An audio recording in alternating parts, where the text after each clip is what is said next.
At 2:17 in the afternoon, every cell tower within 50 miles of me went dark. Not one. All of them. I was standing beneath a power transmission line in the Arizona desert when my radio suddenly filled with static. Then a voice came through. A man's voice. Barely audible. He said, "Don't come toward the highway." Then there was a scream. And silence. I had no idea that, less than 10 miles away, something had already happened that would turn that empty stretch of desert into a killing ground. And the worst part? The person who warned me was still alive. He just wasn't warning me about the infected. My name is Jack Miller. I inspect high-voltage transmission lines across southern Arizona. Most days, it's boring. Miles of empty desert.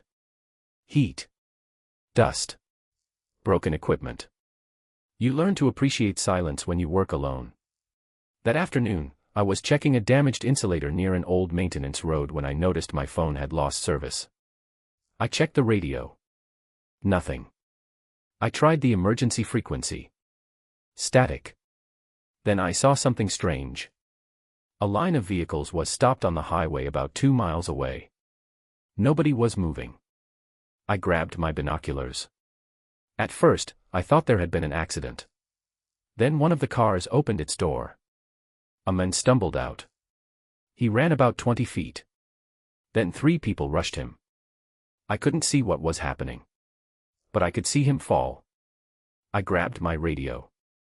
"Highway Patrol, this is Utility Unit 7. Do you copy?" Nothing. Then. Static. A voice. "Don't come toward the highway." I froze. "Who is this?" The voice came back. "There's something wrong with them." Then screaming. The radio went dead. I should have driven away immediately. Instead, I did what I've done my entire career. I looked for a logical explanation. Maybe a chemical spill. Maybe a riot. Maybe some kind of accident. Then I saw a woman running toward me through the desert. She was covered in blood. And she wasn't injured. She was terrified.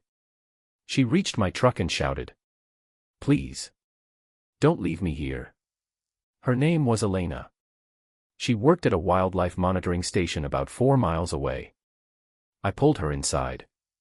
"What's happening?" She looked at me. "People are getting sick." "How sick?" She shook her head. "Jack, they're dying." I started the truck. "Then we're going to the highway." "No." Her answer was immediate. "That's where they are." I stopped. She looked toward the distant road. "They don't stay dead." For a few seconds, neither of us spoke. Then something slammed into the side of my truck. Elena screamed. I looked into the side mirror. A man was standing behind us. His face was covered in blood. His head was tilted strangely. And he was smiling. I locked the doors. He hit the window again. Then another figure appeared. Then another. Within seconds, there were 6 of them. We drove. I didn't know where we were going. I just knew we couldn't stay there. Elena told me about an old maintenance station 15 miles north. Concrete walls. Steel doors. Emergency generator. It sounded like our best chance. Until we reached the station. The door was already open. Inside, we found food. Water. Medical supplies. And a radio. Someone had been living there. Then I noticed something scratched into the wall. 4 words. "They can hear you." Elena whispered. "Jack." We heard footsteps outside. Slow. Then more. I turned off the generator. The room went completely dark. We stood there without moving. Something dragged its fingers across the steel door. Then a voice came from outside. "Jack." I looked at Elena. She shook her head. The voice came again. This time it sounded exactly like the men from the radio. "Jack, open the door." I whispered. "That's impossible." Elena grabbed my arm. "No. She looked terrified. They don't just hear you. She pointed toward the door. They learn your voice. The footsteps suddenly stopped. Silence. Then my own voice came from outside. Elena, open the door. My blood ran cold.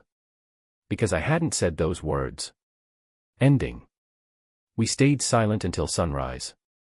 When we finally opened the door, there was nobody outside. Only footprints. Dozens of them. All leading away from the station. And one set leading toward the highway. Elena looked at me. We can't stay here. I nodded. We loaded the truck and drove north. As the sun came up, my radio suddenly crackled.